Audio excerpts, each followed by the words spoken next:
There's a grain that goes from seed to harvest in just 70 days. While wheat takes 7 months and requires careful management, this heritage crop can produce a full harvest in a single summer, even on poor soil, with no fertilizer whatsoever. For centuries, it was America's emergency grain. When late frosts killed corn or floods destroyed wheat, farmers turned to this fast-growing backup crop that could still produce before winter. Today, most Americans have never tasted it, even though our great-grandparents ate it regularly.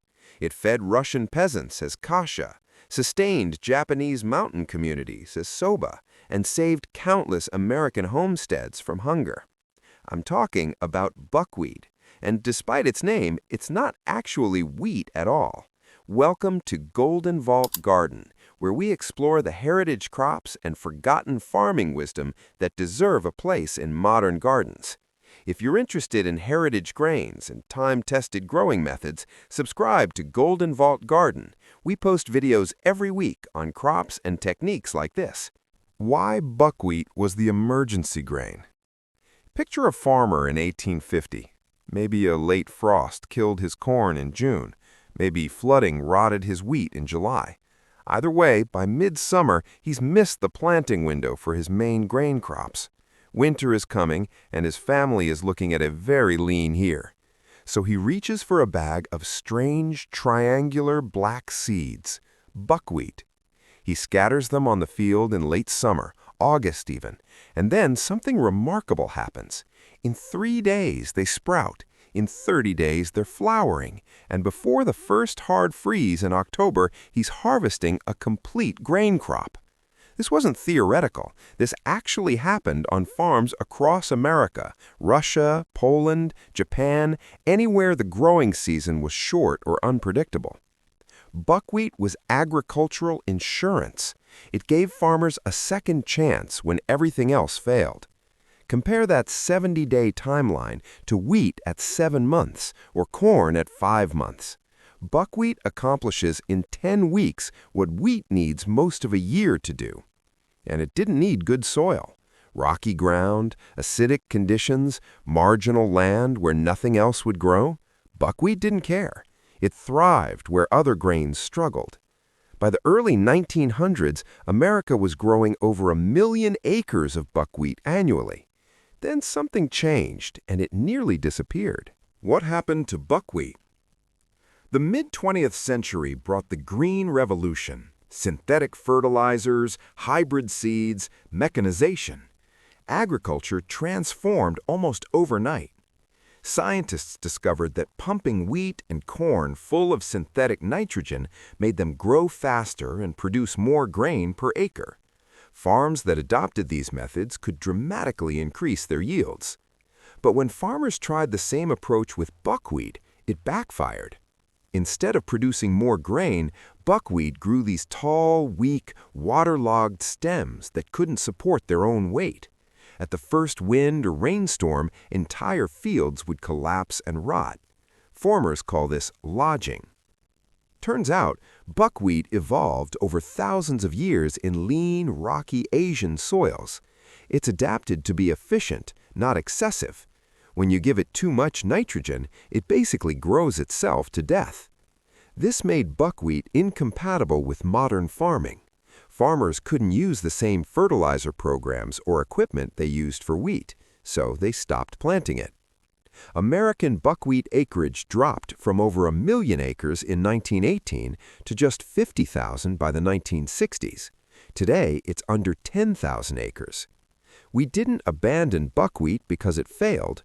We abandoned it because it refused to play along with industrial agriculture.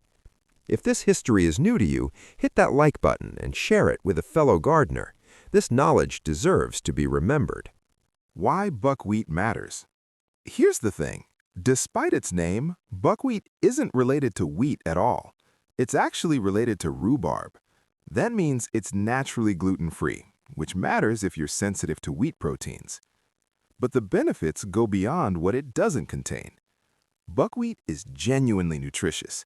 High protein, about 12 to 15%, comparable to wheat.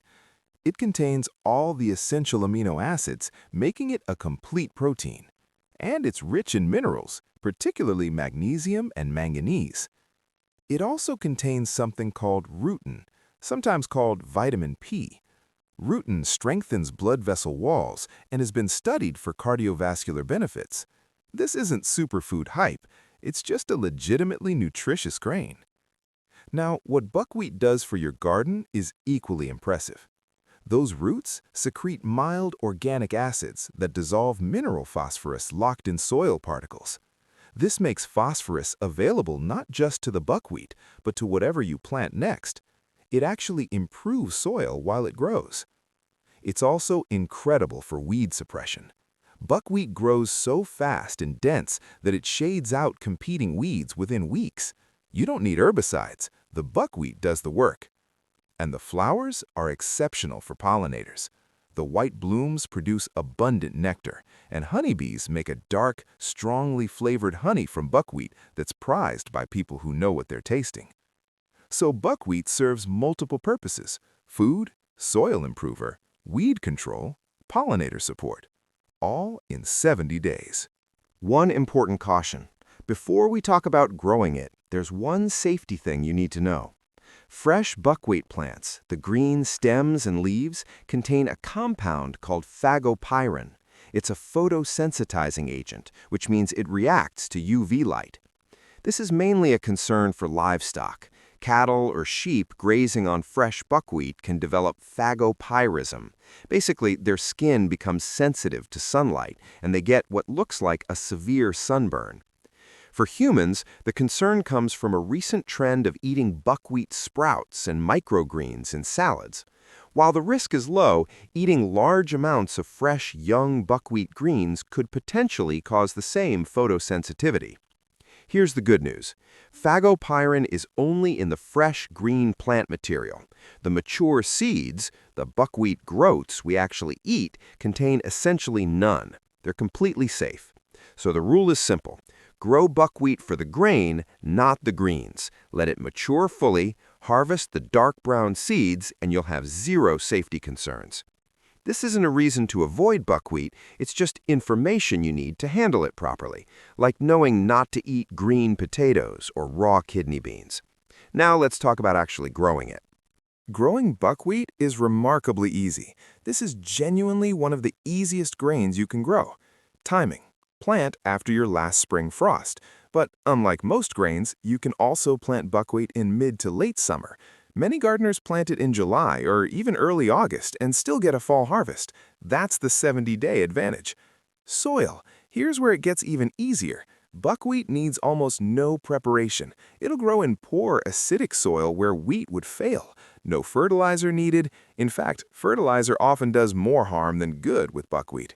Planting. Just scatter the seeds. You want decent coverage, about 3 pounds per 1,000 square feet, but the seeds don't need to touch. Rake lightly to cover most of them with a thin layer of soil. Some can stay on the surface. Buckwheat isn't picky. No special rows, no transplanting, just broadcast and wait. What happens? Within 3 to 4 days, you'll see sprouts. Within 2 weeks, you've got a green carpet. Around 30 days, white flowers appear and bees will find them immediately. Harvest. You harvest when about 3/4 of the seeds have turned dark brown. Not all seeds ripen at once, so you're looking for that majority. This usually happens 70 to 90 days after planting. Cut the seed heads in the morning when there's dew. This keeps the seeds from shattering and falling off. You can cut by hand with a sickle for small plots. Bundle the stalks and hang them upside down over a tarp in a dry spot for about a week. Processing. After drying, thresh the seeds by beating the bundles over a bucket or just walk on them. The seeds separate easily. Then winnow to remove the chaff.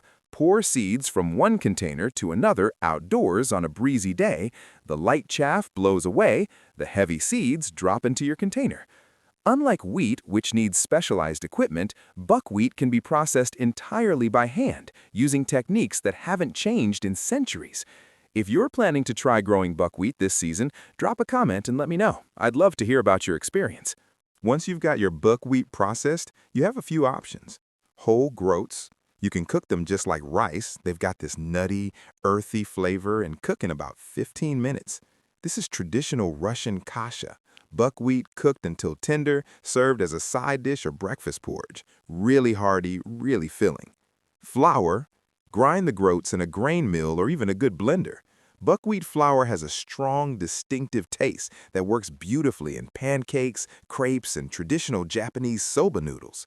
Because there's no gluten, you can't make regular raised bread with pure buckwheat flour, but you can make excellent flatbreads, pancakes, and quick breads.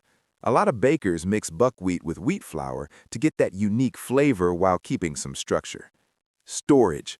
Dry buckwheat groats store exceptionally well. In airtight containers, somewhere cool and dry, they'll keep for years. This was part of why buckwheat was so valued. It was food security you could actually store long term. The flavor is distinct. Some people love it immediately, others need to acquire the taste. But once you appreciate that earthy, mineral-rich flavor, regular wheat can taste pretty bland by comparison. Buckwheat represents something we've mostly lost: resilience through diversity. We've narrowed our food system down to just a handful of crops: wheat, corn, rice, soybeans. This specialization brought efficiency, but it also created vulnerability. Our great-grandparents understood this. They grew diverse crops with different strengths and different growing requirements. Buckwheat filled a specific role: fast-growing, tolerant to poor conditions, adaptable to short seasons. Today, we're seeing renewed interest. Gluten-free bakers want alternatives. Permaculture gardeners are looking for cover crops that actually build soil. Beekeepers want late-season nectar. Home gardeners are curious about heritage grains. Buckwheat won't replace wheat in modern agriculture, but for home gardeners, it offers something wheat can't match: speed, adaptability, and complete independence from industrial inputs. Subscribe to Golden Vault Garden for more videos on heritage crops and forgotten farming methods. Next week, we're looking at 5 heirloom vegetables that were kitchen staples in the 1800s but have nearly disappeared. One is so cold hardy you can harvest it under snow. Check the description below for buckwheat seed sources and more detailed growing information. This is Golden Vault Garden. Keep growing, keep learning, and keep discovering what our ancestors knew.